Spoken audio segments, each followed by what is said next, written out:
I know you used to work for the health department out of Tacoma. I said, and that I know you said you use story as a way to get your message across. Can you tell me, how did you do that? And I'll never forget the afternoon. She told me how she did it. She said, well, you know, I don't cover just one subject. You know, don't smoke. She said, however, that is one of the popular ones.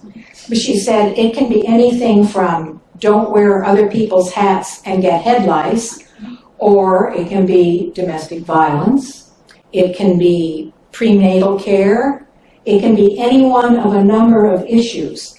And so what I try to do, she said, is to find stories that somehow fit that situation. So it isn't just me being all preachy, you know.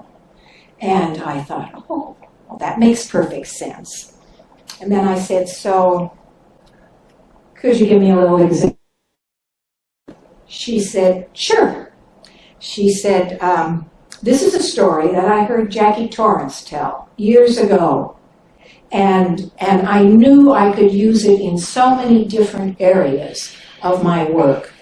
And after I tell you the story, I think you'll understand why. The day was all bright. And woke up so good. He was hip-hopping, finger-popping, going on down the road, feeling fine. And as he went along, feeling the sun on his face, glad to be alive, he was kind of humming to himself, and he heard a voice saying, help me, Brer Possum. And he looked around, and he didn't see anybody, and he said, who's there? And the voice said, it's me, over to the side of the road. Somebody dug a great big hole, and I fell down in it, and I need help. Now, I will tell you a couple of things. Brer Possum had a good heart. He didn't always make the best decisions, but he thought he'd go see if he could do something. So he went over and he looked down into the hole, and whoo, down at the bottom of that hole was a big old snake, all stretched out with a big old rock right in the middle of his back. Woo! He stood back. And the snake said, Brer Possum, you see, I've been down in this hole so long, I'm going to die here if somebody doesn't get this big old thing off my back. Can you do that? Brer Possum said, no. I don't think that would be a good idea at all. Because you see, I'm a possum, and you are a snake. And if I do anything with you, I'm going to bite you. And that snake, he raised his head up, sort of pitiful-like, and he said, maybe I won't. Maybe I won't. Maybe I won't. Please. And so Brer Possum found an old down into that, flipped that big rock off the snake's back, and he went boogity-boogity on down the road. But he still heard, oh, Brer Possum, please come back, come back, come back. Brer Possum said, I shouldn't do it. I shouldn't do it, but, well, you know he did. Otherwise, there wouldn't be more of the story. So he turned around and went back, and he looked down at that snake. That snake did not look good at all. The snake said, I am I'm so cold, I cannot climb out. You see, of this hole are slippery, and I can't climb out. And if you don't help me, I'm going to die right here, right in front of your eyes. Just stand there and watch, because I'll be going soon if you don't help me. Oh, Brer Possum said, no, remember what I said? I'm a possum, you're a snake. If I try to have anything to do with you, you are probably going to bite me. And the snake raised his head up all pitiful like, and he said, "Sir, maybe I won't. Maybe I won't." All right, said Brer Possum. And he went and got that stick again, and he got it under that snake, and he flipped him up out of that hole and took off as fast as he could, but not quite fast enough. Because behind him he heard, "Oh, Brer Possum, please." Brer Possum turned around and he stood way back and he says, now the snake said, "I got so cold down there in that hole, and I'm going to die from. Just pick me up and wrap me round and put me in your pocket and give me some of the warmth of the life of your body, and then I will live." Brer Possum said, "I don't think that's a very good idea. Things have not changed. I am a possum, you are a snake." And the snake said, "Oh, please, just for a little while." And so Brer Possum tucked that snake into his pocket, held him way out there, and going down the road, and after a while he kind of forgot about that snake. And the day was warm and sunny, and that snake warmed up. And pretty soon he uncoiled, and he came up, and he looked at that possum, and he said, "I'm going to bite you. I am going to bite you. I am definitely going to bite you." And Brer Possum said, "How could you do that? We have history. I got you out of that hole and everything. I warmed you up. I gave you life from my body. How could you do that?" And the snake said, "You knew I was a snake when you put me in your pocket."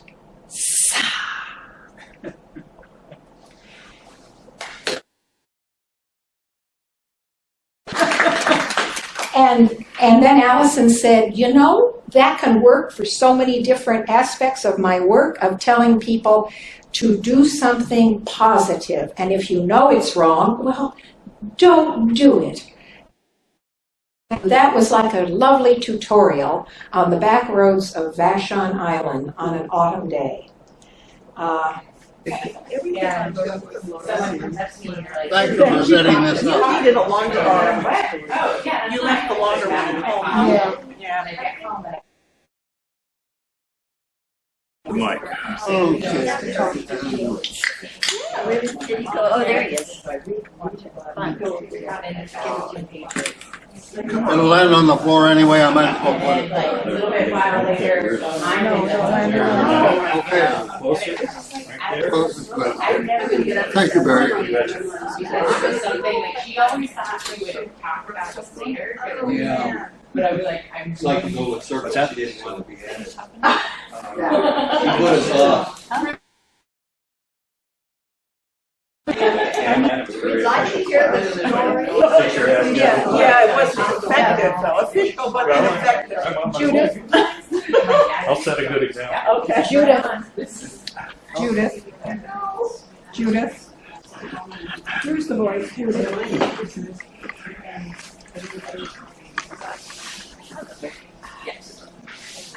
I don't want to take it. I already told you. Okay, good. That was great. Okay, ladies and gentlemen. I didn't It'll know. fall up. They just go I in don't- and click. Yeah. Press it down. I'm off. I know I'm off camera, but you've seen me enough. Mike's off. And we'll turn the mic on. Okay, I may be off camera, but you've seen me enough. We are going to start the storytelling with the Golden Circle members who are here first of all, George Fleischwanger, and then Virginia Rankin and Margaret Reed MacDonald, and then I'll look at my list. Keep going. The library says we can't anymore. Thank you very much, everyone, again, for coming. Thank you to the Edmonds Library, Naomi, for fixing this up for us. And George is going to tell us a story.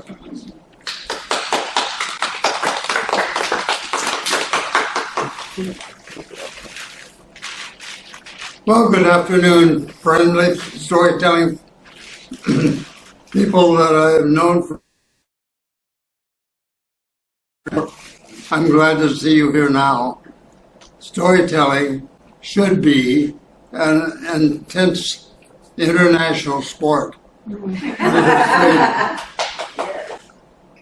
And as I look out here, I see friends from years and years ago, and it reminds me that someone here got me started in storytelling. Margaret did. And I've still got that book. And I pull it off the shelf and look at that and see interesting and skillful things that can be done so easily, but we don't do it unless it's brought to our attention that we should. Well, now, after a quarter century, I want to add a little bit of a tail, just like a tip of a kite. I call it the laid-back story. Now, stories occur everywhere. Most of them that we think of as stories, we're telling them firmly, professionally, skillfully.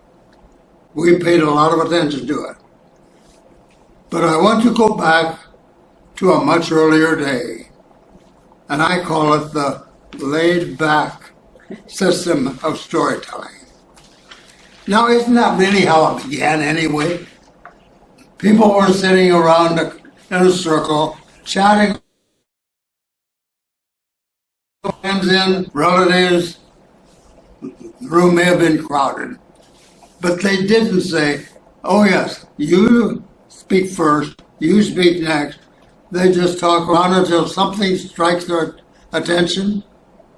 Well, when they called me and said, will you come to the meeting and would you like to speak? Sure.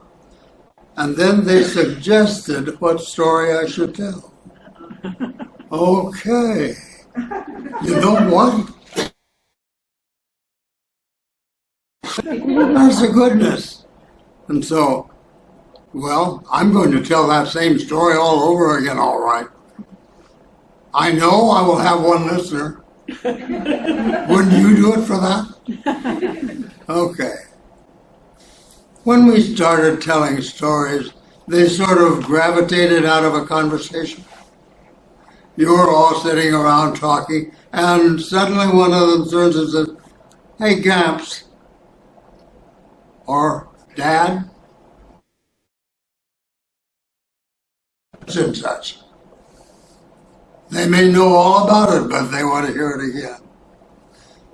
And so with my laid-back system, you aren't particularly trying desperately to meet the qualifications of a professional storyteller.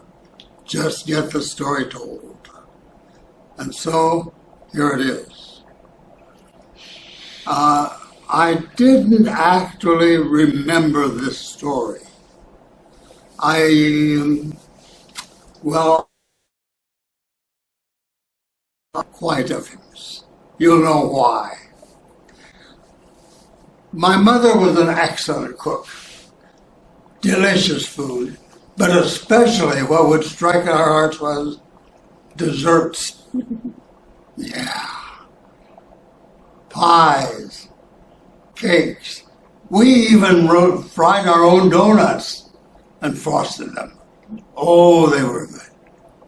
Well, one day, someone else found out about it. You know, in a church, you're going to have potluck suppers. And this grew to a point where they had only the desserts up for sale. And they would auction off one cake, one pie, and people would actually bid on what were the best tasting. Moms would disappear like that.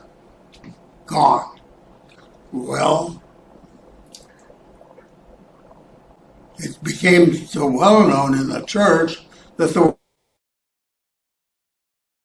are having once a year a bake sale for the public. Now that isn't usual in a city or an environment like Seattle, but in a modest town like Walla Walla, that was good stuff. Matter of fact, a store owner of the biggest furniture store in town invited them to come and make their sales at his furniture store. Can you imagine that? Well, he knew that if they came in a mood to buy and had to line up or stand around and bid on things, they would certainly be wanting to sit on furniture for a while and would be looking around. So sure enough, the year came, Mom went to the kitchen. She baked up a beautiful, you know what flavor? Any idea? Oh, luscious. And so Mom was busy baking them, and she had some supersized pans for the layers, and she would, after it was done, lay it out, layer up, smear it with lovely frosting, another layer, frosting, another layer, with what? Frosting. And so she had made it, she had baked it, it was ready, frosted it with, oh, I love the smell of that. But she got clear up to the top, covered the top of the cake. She didn't need to put any Cupid dolls or anything clever on, just the cake and the frosting. That was it. Well, it was all, Mom had timed it just about right. She would finish her cake, dash in and change her clothes, and come back out and head downtown.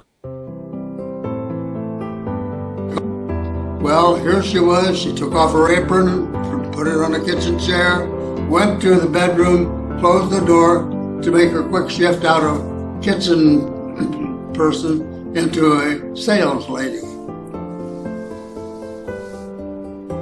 And she had put it out on the dining room table, out in the middle. What do you think of when you walk into a dining room? Another person walked into that room. You know who it was, do you? You. Okay. And there it was. I have to confess, I was there. I came right up to the edge of the table and reached, but I couldn't touch it. And then I got up on a chair and reached some more and could not quite touch it. And then, what would go to the table and pull it toward me. And you were right at the edge. This hand knew exactly what to do. And it did not slow down to be dramatic, nor did it move in a particular arc. It just got out over that cake and down like spears, and then reached the bottom as deep far as those fingers would go, under it. Back business to take place. I had just barely stepped back, and Mom came in the room, dressed and ready to snatch it up and take it down to the sale. She did not shriek or scream or cry out with anguish or with anger. She just said, "Oh no."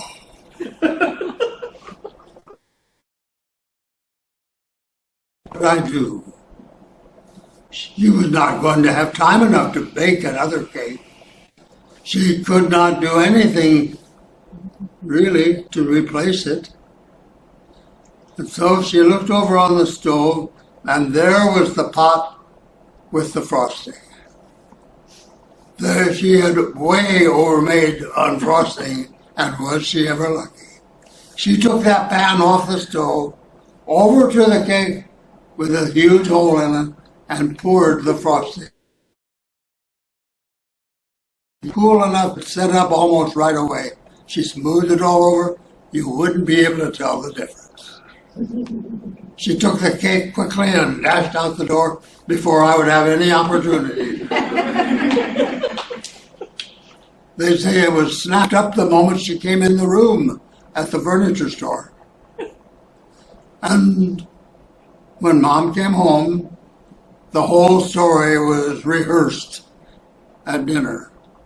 Now I told you, I never remembered, but was I ever told about it? So, Mom, in the meantime, after getting home, had quickly put together and baked another cake and frosted it. What happened to me? I couldn't have dessert. Ooh.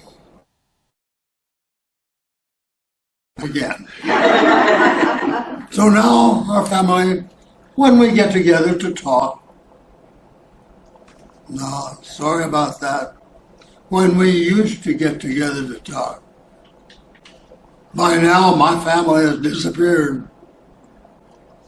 I have only one sibling left, and the rest are all grands and great-grands. But I'll tell you, I remember ever so clearly not. Thanks for listening. I've enjoyed it.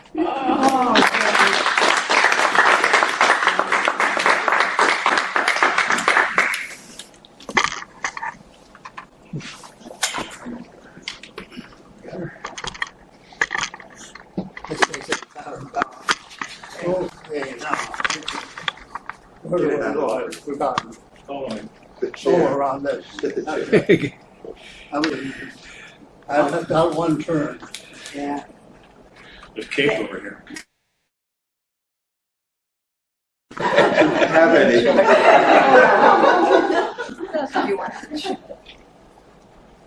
Careful, careful. You want the chair?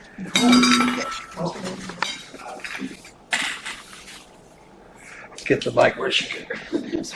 You want to hold the mic? I don't want the mic. Well, they won't. We want people there to hear you. What? You're okay. You don't need the mic. They can hear you. This mic is what's going over. Or you have to come in, Yeah, step over here where they can see you. out here. There we go. Yeah, and face that. Okay. So this is Virginia Rankin, Who is it? another one of our Golden Circle members. And she's used to, okay, so I have to stand here. You can move around a little. You can move around a little bit, but speak loud. But be What? really loud. Speak loud. I am loud. I have a and I'm going to tell you the first story I ever learned, and it's still, I think, my absolute favorite.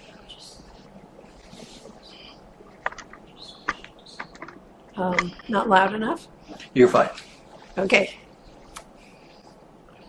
Long years ago, in the snow country of Japan, at the edge of a mountain village, there lived an old man and his wife. Now, they could call that. They were happy in their lives together. One day the old man set out for the village with a bundle of firewood strapped to his back. He knew he would have little trouble selling the wood, for it was bitterly cold. He had gone but a short distance when he heard a pitiful cry. "Coal!" He went up to the bush in front of him and parted the branches, and there, frantically from a tree, was a great white crane. "Oh, dear one, struggle no longer. I will set you free." And he parted the cruel jaws of that trap. And with a great whoosh of her wings and a joyous cry of "Coal!" the crane vanished into the snowy sky. The old man continued on his way, and this is terrible. I've rehearsed this a million times, and I'm just going to blank right now. Okay, the old man continued on through the snow to the village and used the money to buy some porridge for their simple supper. And then he hurried home to tell his wife about the crane. "Oh," she said, "you have a good heart. Surely the gods will reward you for your kind deed." And even as she spoke, there came a knocking at their door. And when the woman opened it, there in the swirling snow stood a beautiful, glowed like a peach beginning to ripen in the summer sun, and her dark eyes sparkled from the light of the fire. "Forgive me for knocking at your door. I have lost my way in the snow. May I share the warmth of your fire tonight?" "Oh, dear child, come inside quickly." And the old woman brought her in, up to the fire, heaped new wood upon it, so that the girl would be warm. Busan. Well, the cold, getting directions, the cold and the snow continued, and so Suru-san stayed with them for many days. And then, as she had neither a father nor a mother, it was decided that she would remain with them as a daughter.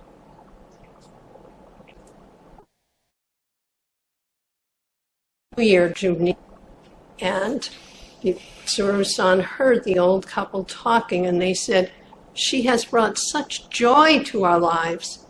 How I wish that I had enough money to buy her a kimono for the new year, or some rice for a rice cake." But alas, there was no money, and there was no rice. Well, Suru-san, it grieved her that two such, and she came to them and she said, "Dear parents, let me try to repay the kindness that you have shown me. I will weave some cloth for you in the village to sell. I will use the old loom at the back of the house. But you must promise me one thing.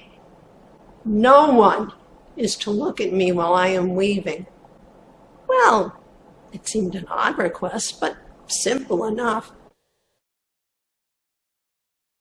He went to the old loom in the back of the house, closed the door, and began to weave. "Tin cola cola pun pun, tin cola cola pun pun." She did not stop for 1, 2, 3 whole days. And when she emerged, she carried the beautiful cloth. "Now take this cloth to the village to sell, but do this also. Do not put a price on it, and you will fare far better than you can." The old man took the cloth into the village, and when they saw what he brought, a crowd gathered round. "I will give you 10 gold pieces for that." "No, I will give you 20.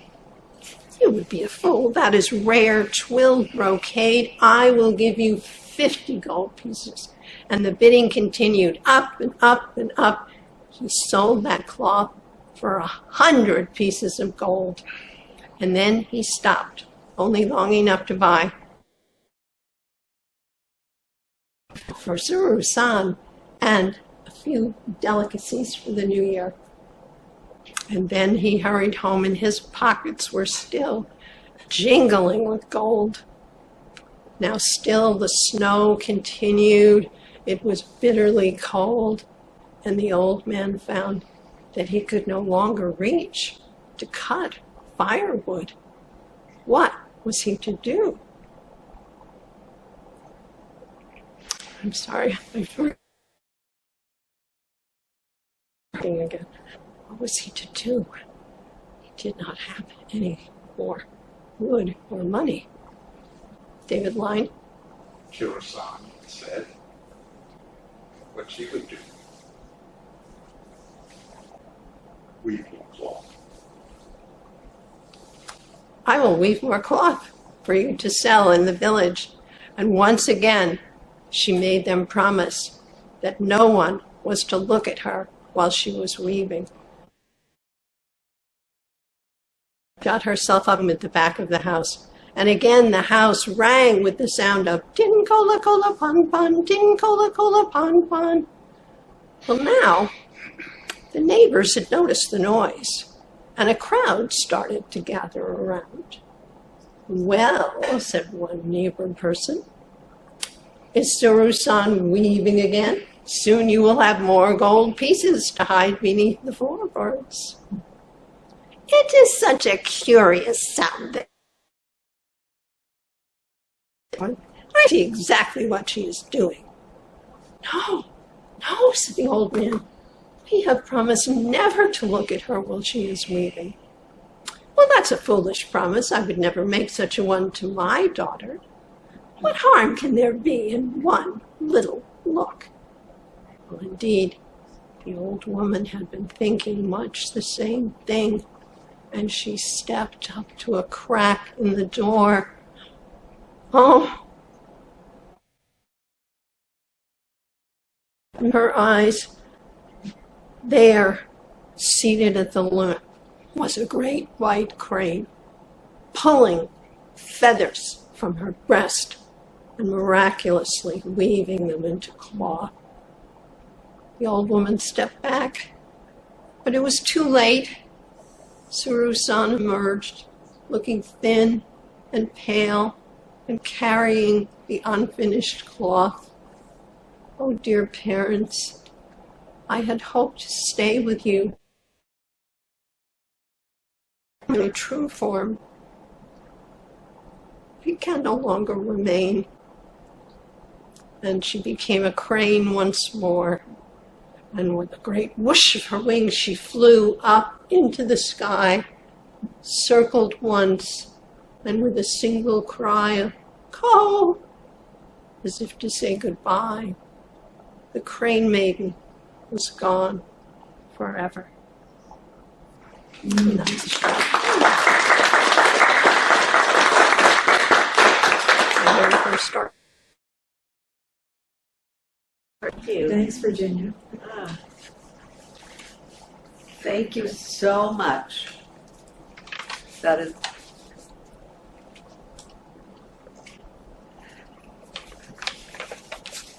It's always such a pleasure to hear you telling, and the Crane Maiden is such a classic, but so well told. Thank you.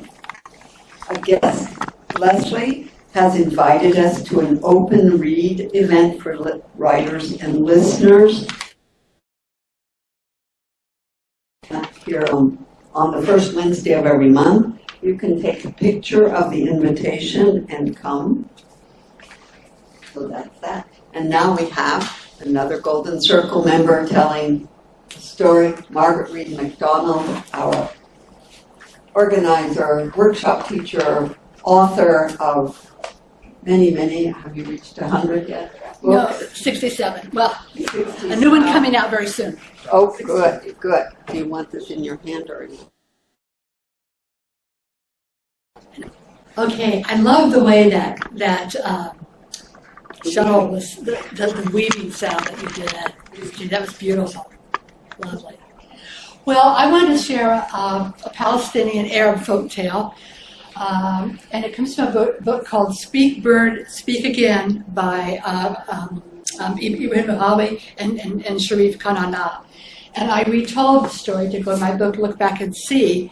There are actually two stories in here about Little Miss Cricket. A conference a few months ago in July, and this is the follow-up story. And if you want to tell some stories from Palestine, there's also a picture book I did called Tundra, Tundra, Tundra. So maybe you'd like to pick one of these three stories to share yourself. It's good to be sharing some stories from that area of the world. So this is a story of how Miss Cricket did her laundry. Some of you heard me tell this story at the conference about how she got married. Well, married to Mouse. And they were very happy for a whole week. Well, you know how it is. Life gets in the way. First you get married, and then there's the housework to do. So after a week, they had a whole pile of laundry. Oh, we have to go do the laundry, said Miss Cricket. All right, said Mr. Mouse, I'll help. Let's go. And they piled it all up, and they started out looking for a place to do their laundry. Mr. Mouse went first, carrying the laundry.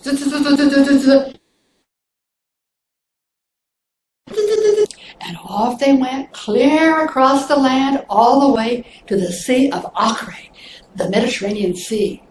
And the waves were crashing in, crashing in, crashing in. And Miss Cricket said, oh, no, there's not enough water here. No, this isn't a good place to do laundry. We have to wash all our laundry and take a bath too. We go somewhere else. And so Mr. Mouse led the way, and Miss Cricket followed. Sea of Tiberias, that's the Sea of Galilee. But oh my goodness, the waves were crashing in so high, so high. Miss Cricket said, oh no, not a good place to do laundry. Oh, not enough water here, not enough water here. Look someplace else. And so they went back inland, and they found, Miss Cricket found a little hole where a donkey had stepped in the mud and made a print, and it was full of water. Oh, husband, I found a place, just the right place to do our laundry. Buy some soap. And he went off to the store, and Miss Mouse sat down to wait. And after a while, she thought, well, I'll just go ahead and jump in and take my bath right while he's gone. And she jumped in the hole, and she splashed that muddy water all over herself.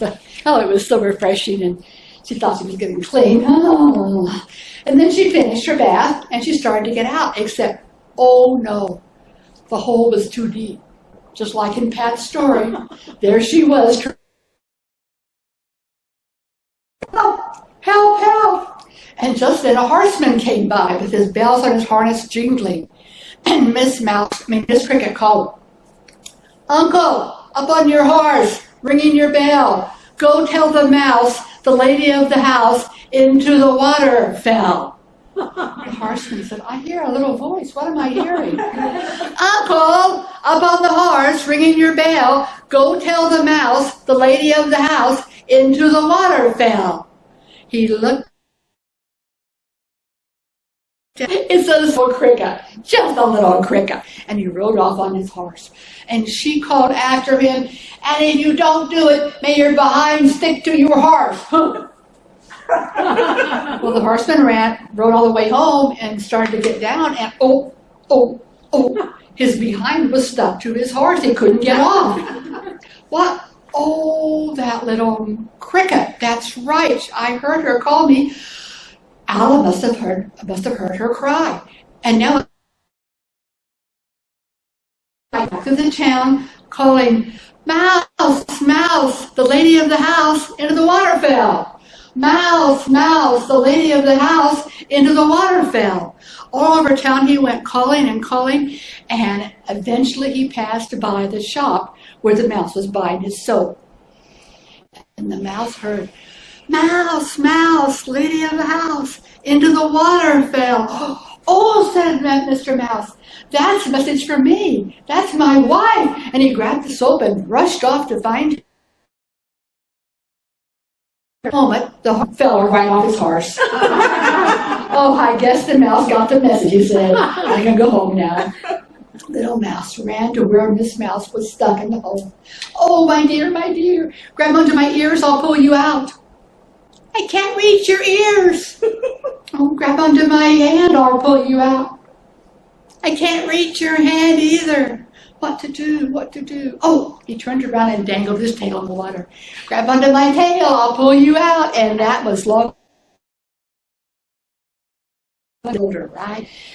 "But this is not a good place to do laundry," she said. "Not at all. Too much water. There's another one." And she found another hole that had just a little bit of water. And so they washed their laundry. Mr. Mouse had his bath. They spread it out to dry. They folded it up and went back home. And that's the end of the story of Little Miss Cricket and Mr. Mouse, unless another week passed and they had more.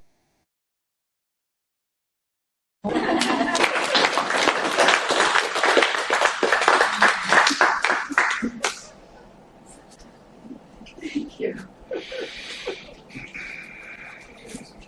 It is so amazing what the width and breadth of stories, international stories, are for us. So now we'll bring on Naomi Bolta, teller extraordinaire. Thank you.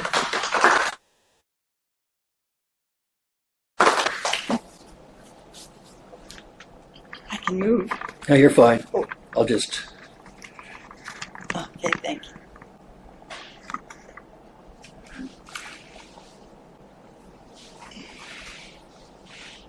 When I was 8, all my friends dreamed of going to Disneyland. I fantasized about a secret panel in the back of my closet that opened. Our family of 9 lived in a 2-bedroom, post-war baby-booming house in Detroit. My parents had to suck in their stomachs and sidestep a bookshelf just to get into bed.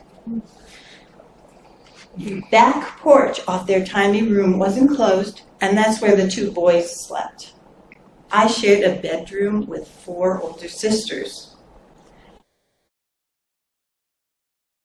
2 bunk beds and a twin bed into that room by cramming a closet full of dressers. If you were cut out of the herd at our house, it was because you were too sick to get out of bed. 4 kids in a tub, if you could fit that, why waste hot water taking turns? And you could not sit down in that bathroom shared by 9. Someone punching in to look at the mirror or holler, "Hurry up, I gotta go too." One afternoon, our washing machine died mid-cycle. My mother was in the basement, hand rinsing soapy sheets. Well, upstairs, the big girls locked my brother William out of the house and then made faces at him. He decided it was a good idea to take a stick and use it as a battering ram against the storm door. While my mother was sweeping up the broken glass, the dinner that she had prepared in the stove burnt and was inedible. And that's when my father came home and said those 3 little words, "Dinner's not ready." She glared. She seized a stack of china plates and she dashed them to the kitchen floor one by one. Crash, crash, crash. Then she glared at my father who started to laugh. She couldn't help herself. She started to laugh too. He said, "I'll get the broom." She called out for chop suey. It was spring, and so Daddy still had to go to work, but we were home from school. My big sisters, Connie and Deb, took the bus to Northland, Detroit's first shopping mall. I wanted to go too, but they said I was too little. I loved the Kresge's dime store there. Upstairs, they had grown-up stuff like shoe polish and pets. You could buy a little white mouse or a goldfish and bring it home in a Chinese takeout carton. And the turtles were little guys, red-eared sliders that sold for 39 cents. They had a habit of crowding into a corner of their tank. They made a tiny turtle mountain. Try to climb and claw its way up to the top of the heap. Later that day, Con and Deb came home with 2 white cartons, and we thought that they had bought goldfish, until out came the clear plastic turtle bowl with a green palm tree coming from the island in the middle.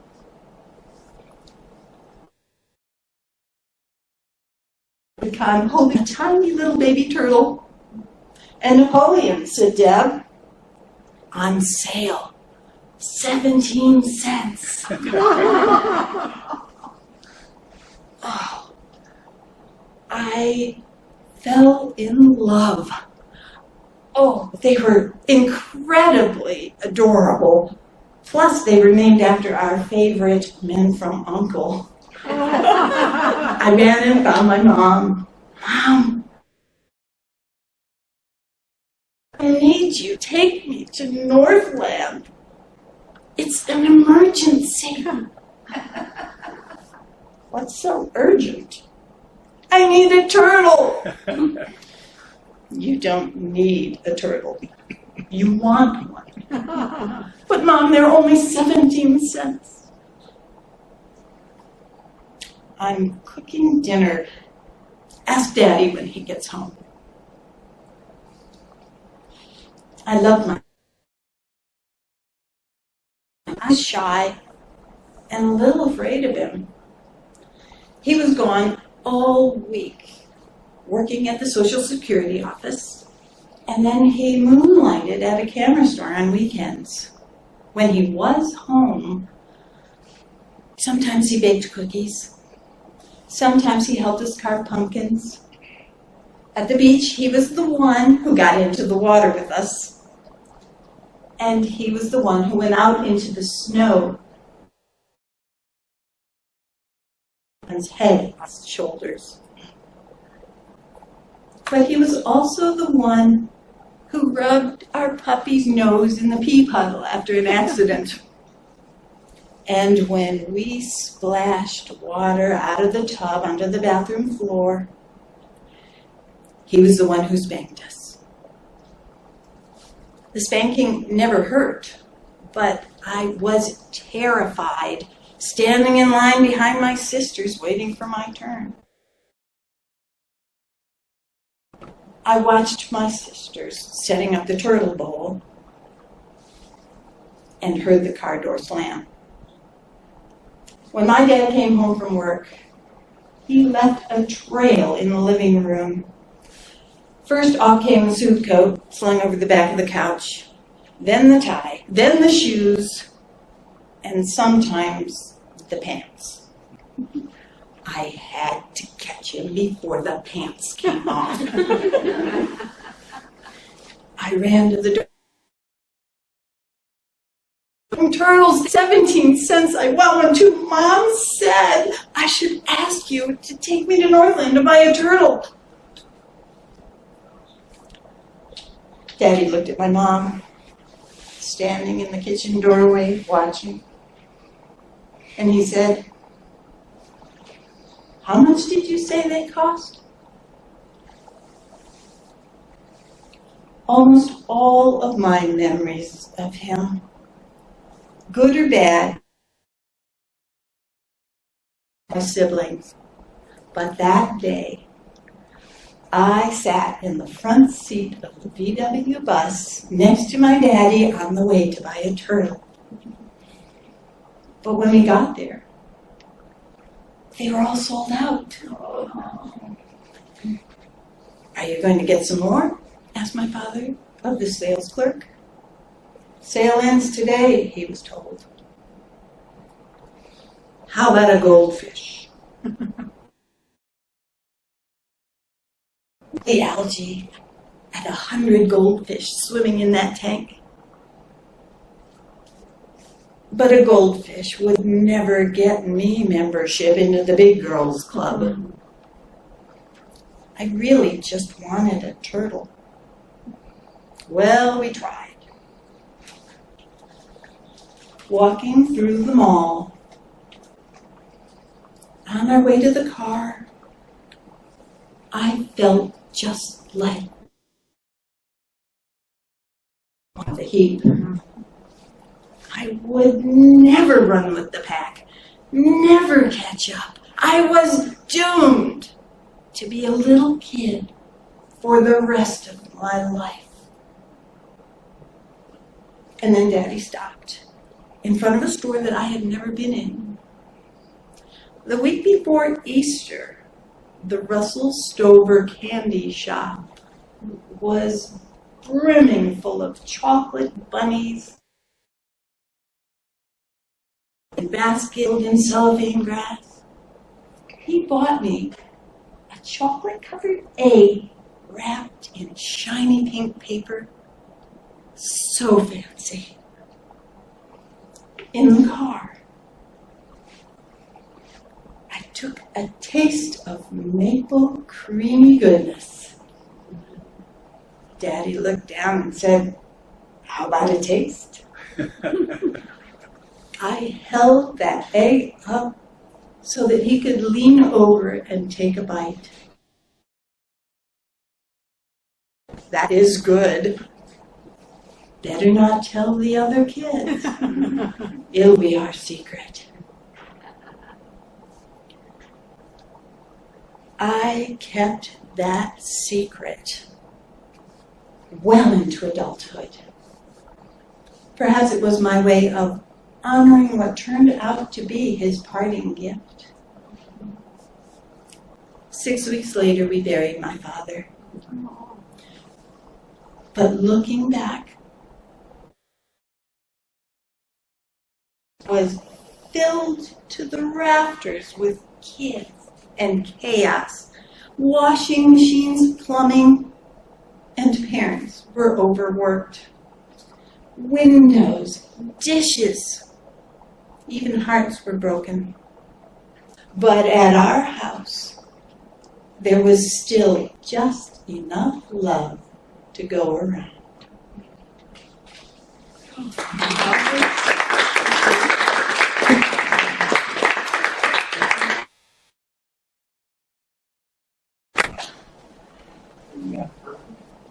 Well, I hope. yeah. Let me just check with Naomi.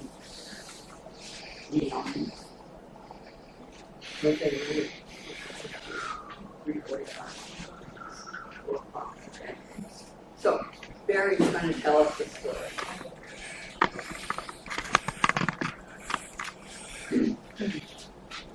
I guess you could they see me? Yeah. Good enough. Story I picked is that Allison put together. She put many lists of stories out, and one of these was on a page about having house concerts. She had a list of various stories, and I looked through them for one that might be short enough that I could tell, and I picked this one, The Headley Cow. Now, Headley on the Hill is one of those quaint English villages, two-story brick houses with thatched roofs, along a lane. Little village up on a ridge, looking down on one side into the River Tyne, the other side into the River Demars.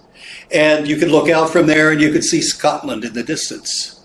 It was west of Newcastle a ways, just a little town. And it was well known, especially because of the Headley cow. That's cow with a K. There are lots of cows. You look down off from the hills there and you could see Hereford cows and Angus cows. There are perhaps even a few of them hairy, horned Highland cows the Scots like so well. But the Headley cow was different. It wasn't a cow. It was a boggle.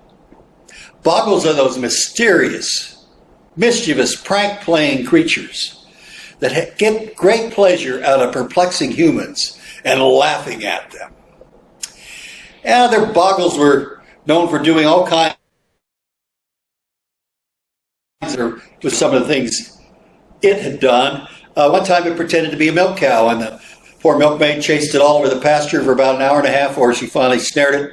She went to all that work of milking it, and then it kicked over the pail and took off with a swap of its tail in her face, laughing away. Another time, the guy had a cart, and he thought it was his old gray mare. Took all that time to hitch him up to the cart, put all the harnesses on and everything else, climbed up in his car. Headley cow popped out of the harness, trotted away, laughing all the way. You never want to get the Headley cow in your house. The cat will get the cream. The spinning wheel will get all messed up. The knitting will get all tangled. And worst of all, everything will be a mess. Well, this story is about the Headley cow with a K, the boggle. There was an old woman, She barely made do with running errands for farm wives and getting a little bit of money here and there. And oftentimes she'd get a little bit of meat at one house and she'd have tea at another. But she never complained. She was very happy. She loved life. And as a result, one day she was walking down the road on her way home from an errand, and she saw there on the side of the road a big black pot. Related to that big black pot, but she thought, who would lose a big black pot like that? That could be useful. I could use that pot if I had something to put in it, which I don't. But then she looked at it some more and she thought, well, maybe somebody left it there because it was cracked or something, and I could take it and put a flower in it or something. And so she reached down and pulled the lid out. It was full of gold coins, bright gold coins. And she was just stunned for a minute. And then she realized, put the lid on it. She thought about it a little bit and she decided, well, nobody's here to claim it. I'll take it with me. So she took her shawl off, wrapped it around that big black pot. It was too heavy to carry, full of all that gold. Started dragging it down the road, and she headed down the road thinking about what a grand life she's going to have with that pot full of gold. But after a while, she got kind of tired. She thought she'd take a peek. She pulled off the shawl, and there was a great lump of shining silver there. Well, she thought, this is a wonderful thing. You know, if I'd taken that gold home, I would have a problem keeping it safe. People would take it from me or steal it. I wouldn't get to sleep at night because I'd be worried about my neighbor perhaps stealing my gold. But a big lump of silver like that's harder to take, and I'm still going to be rich. So she wrapped her shawl around it and she trudged on down the road some more. Well, it was getting dark, and so she sat down and she decided to peek at her lump of silver, and she pulled the shawl aside, and it's a big lump of iron. Well, she said, what a coincidence. How good. This is even better. A clump of iron like that, nobody's going to want to steal it. I can sell it for some pennies. I can get by on pennies. And that'll be just great. And I won't have to worry about watching over it all the time. And so she wrapped her shawl around down the road. And she's getting close to home, close to her gate. And she thought, well, I'll just look at it one more time. She pulled the shawl aside and a big, large stone. Well, this is really great, she said. I need a stone like that to keep my door open. I can drag that down there, put it by my door, and it'll hold the door open when I'm trying to carry things in and out. It's really great. And so she started to wrap it up and carry it out. All of a sudden, the stone started to grow. And got big, and all of a sudden, these 4 gangly legs popped out. And these big floppy ears flopped around, and this big tail started swishing. Some horns sprouted. It was the Headley Cow, with the K, and it started laughing and just kicking up his heels and running off. He pulled a good prank, he thought. And the old woman said, what a lucky day this is for me. Not very many people can Headley Cow. That's grand, because I did. And so the lady went into her cottage, sat by her fire with a cup of tea, and thought about what a lucky day she had had. The Headley Cow, found in Joseph Jacobs' More English Fairy Tales.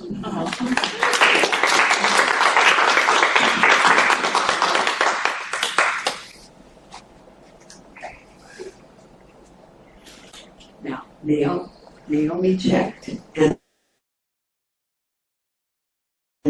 so Marilyn's going to tell sort of a story for the season, right? Oh yeah. Oh yeah. And then we might have one more short one for the season from Joanna. But we'll see. Thank you. And thank you all for coming. Okay. With Ellen's help.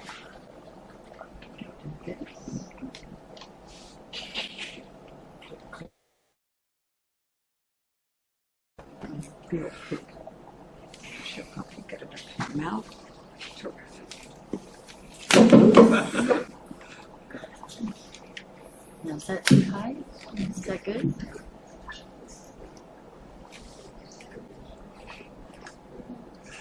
Okay. Okay. I'm going to move the camera now.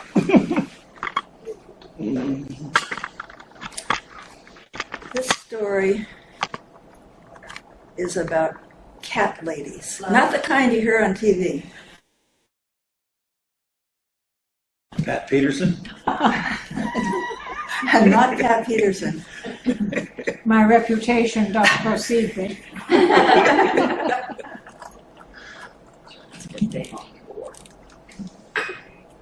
It's about a different kind of cat lady. Hold on to your seats for subtle.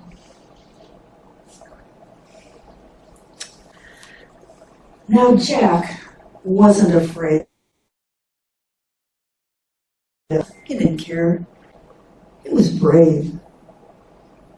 And Jack heard that in the next county there was a miller, and that he had invited many people to stay overnight in that mill, and in the morning they were all dead.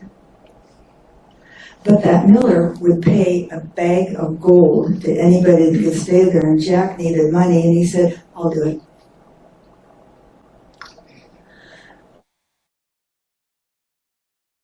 He said, I want to stay all night in the mill. He said, okay, Jack, I have to warn you. Everyone who's tried it has died. I know.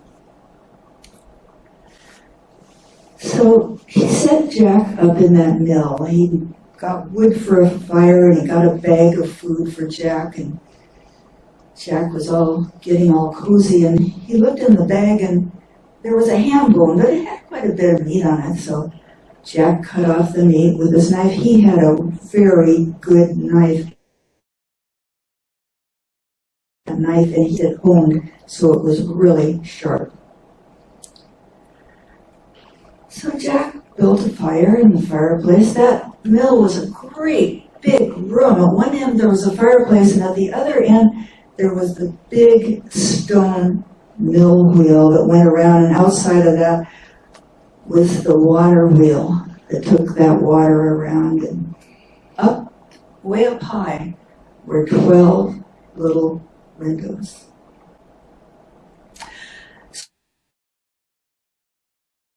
He threw in some flour in the fat. He was stirring it. He was going to make himself some gravy.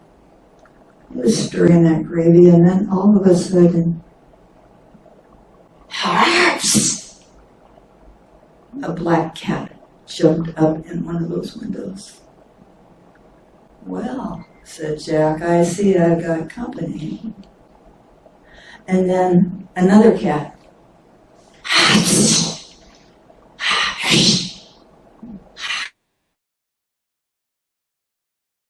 12 cats jumped up in those windows and were looking down at Jack. Jack just kept stirring that bubbling gravy. And then one of those cats jumped down. Jack had placed 12 candles around to give him some light, and that cat went, put out that candle, and then the next cat jumped down.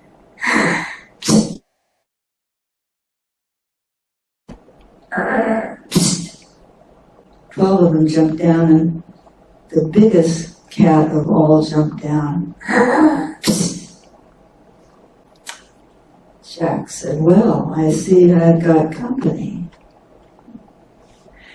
And that big cat came over to Jack and was just rubbing up against his legs, so nice and friendly.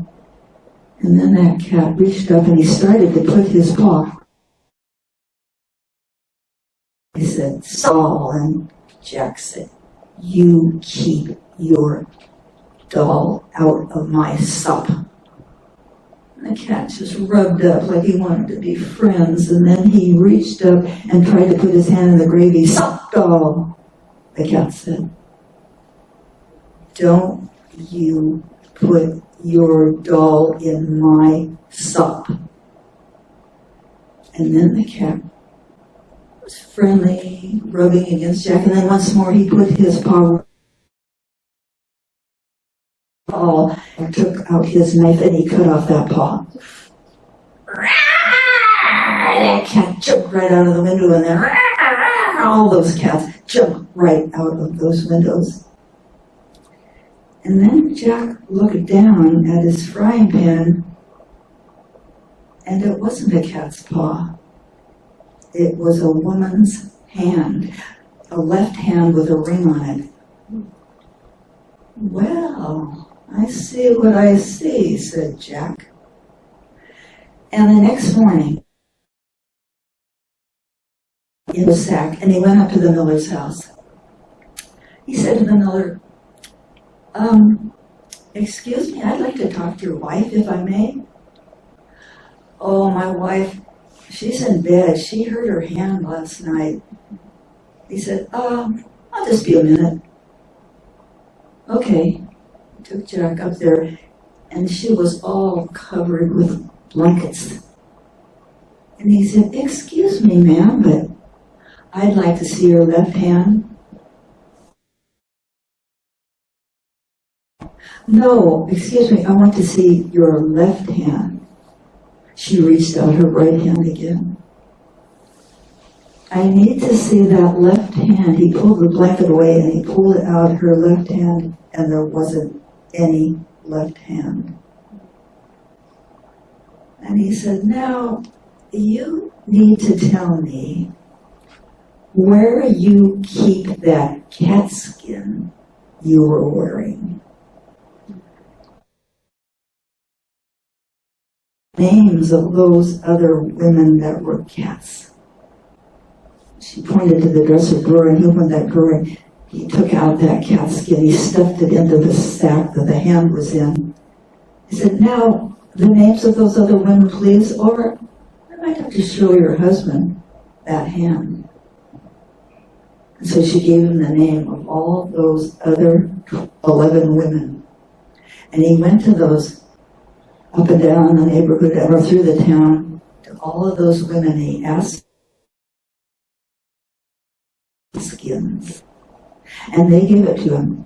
And he stuffed those into the gunny sack that he had, that sack with a hand and the other cat skin. And he took it to the mill, and outside the mill, he burned a great fire, and he burned all of those cat skins. And he said, well, I guess that's the end of that. And you know, Jack Miller, and from what I've heard, he's done very well.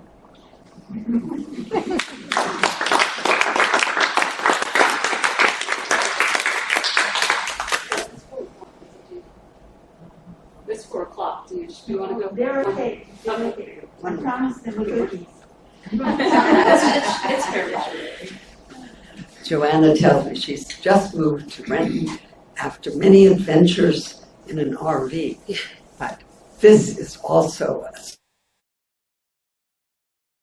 a chance to in person in Edmonds. Welcome, Joanna. Thank you. Let's see, get this up. Thank you, and I'm really glad to be here. This story, again for the season, is Old Tommy and the Ghost. There once was a ghost. Now this ghost lived in a large, rambling, almost castle-like building in Boston, which is where I used to live. Now, this ghost, the house was so big, there were so many other ghosts there, and they were always oohing and awing all through the night and rattling their chains. And our ghost, he just really wanted some peace and quiet in the afterlife. He didn't want to be haunting. So he decided to leave the large house and go across the countryside to see if he couldn't find a house with quiet retirement. And he found the perfect house. It wasn't quite so large. It was large, but it had a nice library, and it had a beautiful garden out with it with apple trees and flowers and all kinds of vegetables. He goes, this house I can retire in. And so he moved in. Well, now this house was owned by a man by the name of Mr. Jones. Now, Mr. Jones lived in Boston, and this was just a side, but he didn't want it to remain just vacant all the time, so he decided to rent it out. And he rented it, and he rented it, and he rented it. And it didn't matter, and people would just leave. The morning, this last time, in the middle of the night, they just left. I mean, would you want to live in a house that had as you were going up the steps, a ghost would be coming down? Or if you went to the dining table, a ghost would be sitting there, staring at you. But you were eating. Or if you walked into the library, he would just be sitting there, turning the pages of a book. Would you want to live in a house like that? Mr. Jones couldn't keep it rented. And so he was so frustrated. This was this last time they had left in the middle of the night. And he turned to his wife and he goes, I'm just going to sell it. I'm done. I've had it. I'm just going to sell that house. I can't keep it rented. You know, said his wife, Tommy, he lives down in the village, and I've heard tell that he helped the Robinsons get rid of some haunt that they had in their house. Well, said Mr. Jones, I've tried everything else. Well, why not that? And so he walked down into the village, and there, old Tommy was digging up potatoes out of his garden. And Mr. Jones went to him, and he goes, Old Tommy, I hear that you can get rid of some unwanted Well, Tommy was just leaning there on his hoe, and he said, well, might be able to. Now, what you got going on? And so Mr. Jones told old Tommy about this ghost that he had in his house, or at least he thought it was, and would he be able to do it? Well, said old Tommy, I might can try. Not saying I can, but I can try. Now I need a few things though. Now I want you to go up there into that house and go into the library there and get me one of your good bottles of sherry, a plate of salmon, an empty bottle of cork, and some sealing wax. Now that empty bottle of cork and the sealing wax, now they'd be the most important, so don't you forget them. I'll do it, said Mr. Jones. And so that night, old Tommy went up to the house, went into the library, and there, it was a fine bottle of port, and some sandwiches in the bottle, the cork, and the sealing wax. So old Tommy took the key to the library. He went and he locked the door, and he locked all of the windows in the room. And then he sat down, and he had a couple of the port, and he waited a while, had a few more sips of port. Started getting later and later, and a few more sips of that port. Finally, it was getting to the point where he's getting sleepy, and his eyes were starting to droop, and he felt this cold breeze come up across his back and up across his neck. And old Tommy turned and looked. The ugliest ghost he had ever seen in his life. It had long, stringy green hair. It had beady little eyes, a long, hooked nose, and his lips just seemed to disappear. Well, good evening, Tommy.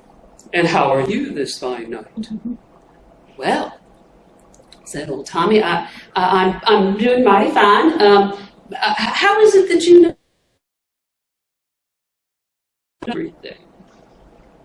Oh, said, all right, said old Tommy, and he looked around the room and he goes, now, how did you get in here? I know I locked the door. I came in through the keyhole. A big old ghost like you coming in through the keyhole. No, I just can't believe that at all. No, I can't believe it. I did. I came in through the keyhole. Well, I really can't believe this big old ghost. You're bigger than most men I've ever seen. That keyhole. You must be lying. Lying? I do not tell lies. Well, old Tommy said, if you did that, well, I bet you could fit in this bottle over here, couldn't you? But you're so big, I don't think you could. I could if I wanted to. Oh, no, I just can't believe it that you'd be able to fit in that there bottle. Is seeing believing? And the ghost made himself as thin as a matchtip. And old Tom, that bottle, he took that cork and popped it into the bottle. He took that sealing wax, put it over the candle, and dripped the sealing wax all over the top of it. Took his finger and carved a cross in it. Burnt his finger, but carved a cross in it. And then he ran down to the river, and he took that bottle and he threw it just as hard as he could into the river. And he watched it for a little while, bobbing along, and then it sank to the bottom. Now, we don't know what happened to that bottle. Some say at the bottom of some said it floated on down the river out into the sea and landed on a beach, and some little girl picked it up, and boy, she was sorry. Some say that it's still just floating out there in the sea, waiting for some unexpected person to pick it up and open it. Well, what we do know is that old Tommy, well, Mr. Jones was so pleased with what he had done, and he told him he could even have the house. And old Tommy said, oh, no, I don't really want gardener in here. Mr. Jones said, that's fine. He gave him a cottage. Old Tommy moved in. Mr. Jones even hired a couple of lads to come help him out. So old Tommy just had to sit up there and tell him what to do. And you know, old Tommy told that story to his wife. He told it to his children. He told it to his grandchildren. Those grandchildren, they told it to their wives, to their children. And it passed on down and down until today. Thank you very much. Really fun. You okay? Yeah, okay. And I would say that's the end of our, oh, you have a story too, did you? Do you think we get cleaned up enough, quick enough afterwards? Okay. So, Lance told me he had something to tell too that fit the. Lambert, he mostly tells personal stories. I don't know about this one though. Thank you very much. I'm going to tell you a true ghost story.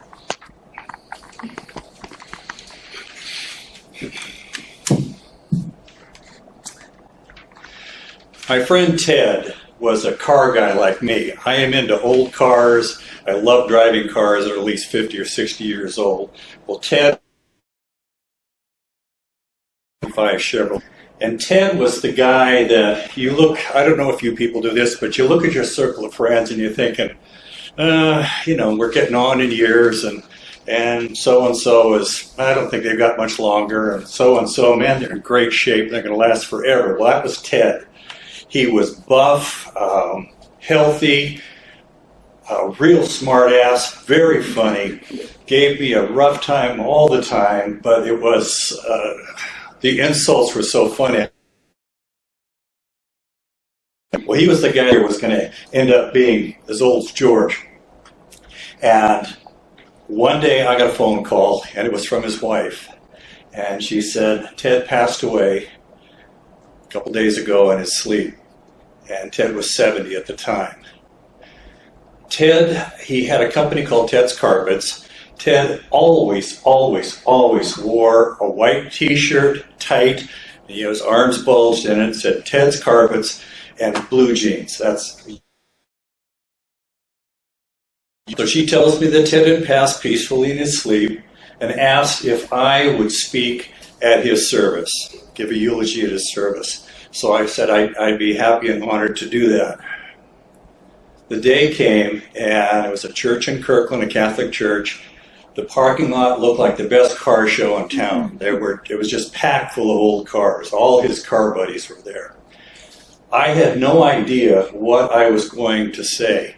I was just going to get up and wing it, and hopefully my friend Steve, my friend Jim, my friend Bud are there. I'm sitting here, and there's some space right here. And the service has begun, and before the service, the Catholic bishop, priest, whatever, told me that, you're going to do this, and when I do this, you're going to come up. Okay, fine. And I'm wondering, what am I going to say? Suddenly, Scout's honor, Ted is sitting next to me. A white t-shirt tight, says Ted's Carpet, and blue jeans. He's sitting, he leans forward on his knees, puts his elbows on his knees, looks over at me and says, "Make him smile." That's all he says. And I wasn't shocked, overwhelmed. It just felt very natural that Ted was there to help out. He was as clear to me as Barry is right there. I got up when it was my turn, and I looked around. There were probably 200 people in the room. He was a very popular guy. And I said, I'm going to share something with you that half the people in this room are going to think I lost my mind. And the other half are going to go, oh, there might be something to it. And I told him what had happened.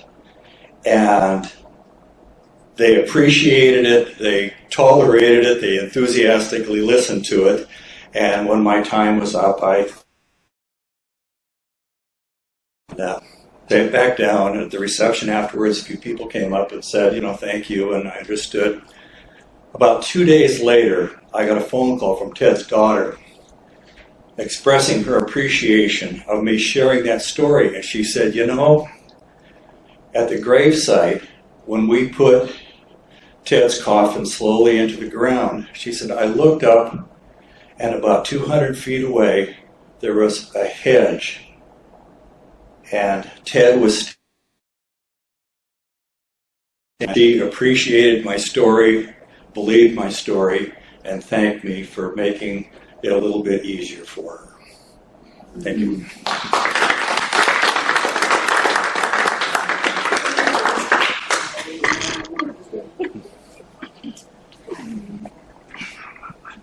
Wow. Wow.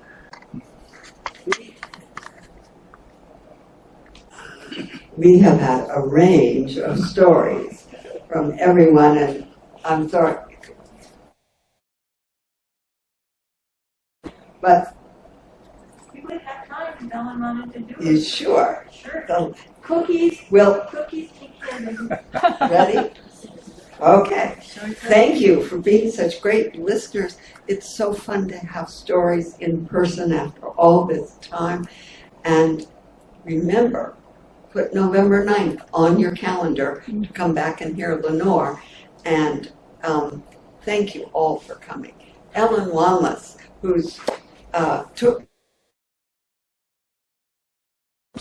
2 year and a half ago and has become one of our wonderful Zoom storytellers. Come to the story swaps on Zoom too. You'll hear lots of great things. Thank you very much. A beginning storyteller, a nascent storyteller. Thank you.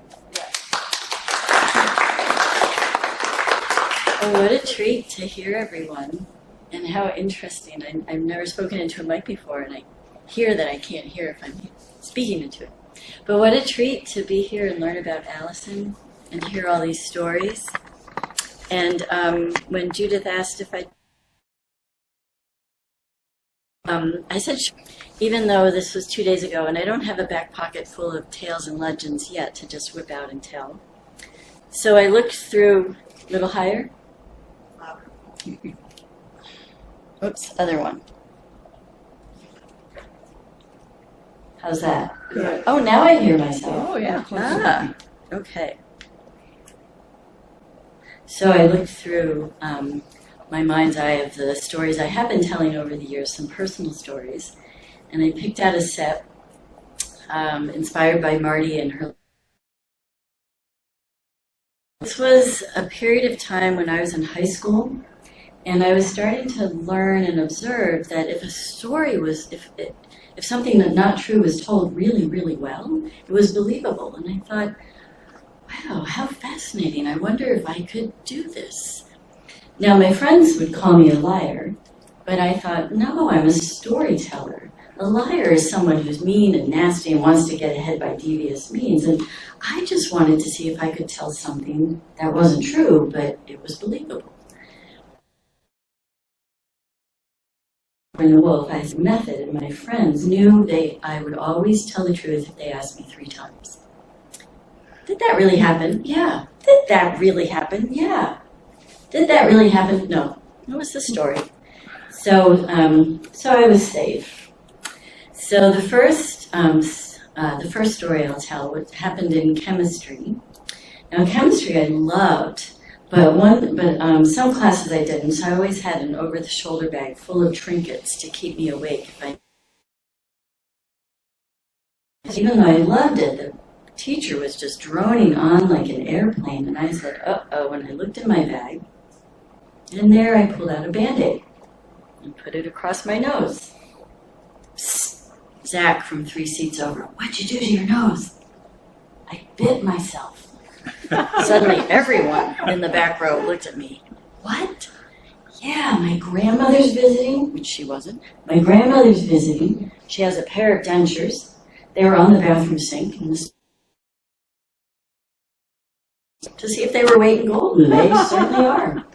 I bit myself. Well, at that point, all 3 back rows were listening. And then by the end of class, the whole class knew that I had bit my nose with my grandmother's dentures. So I had to leave that Band-Aid on all day. Another story that happened in high school was I had long hair then and lots of scarves, and I would tie my hair up and just wrap all these scarves with all these knots and bows. And one really hidden now between class and the quad. And a friend walked by, Ellen, what did you do to your hair? Did you cut it all off? Oh my gosh. I have had quite a weekend. Friday night, I had to be rushed to the emergency room. I had brain surgery on Saturday.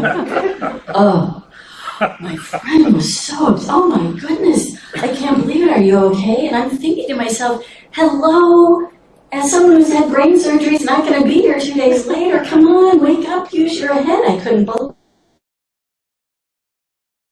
it. But hey, everyone thought I'd had brain surgery that Saturday.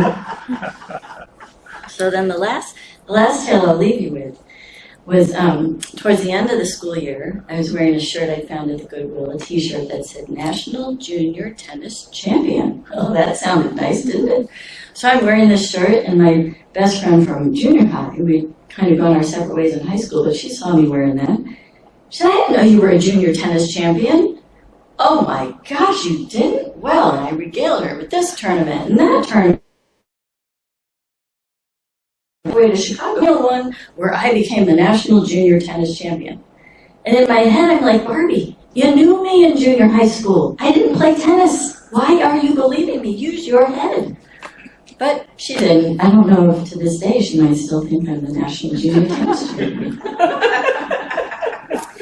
I grew out of it. You know, it was fun, but you know, there's other things to do. If any of you think my husband, Bill, well, just ask me 3 times. I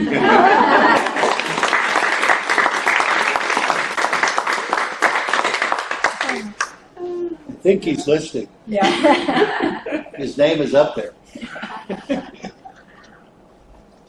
It is so hard to say goodbye to this afternoon, but I will say I have a sister-in-law who is so gullible that when her husband, my brother, and son insisted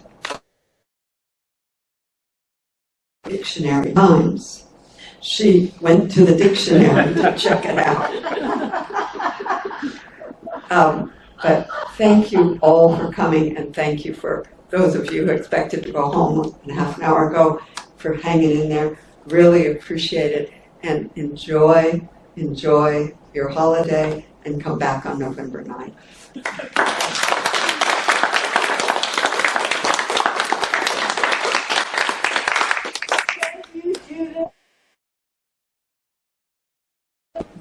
All this stuff happened. We so appreciate you.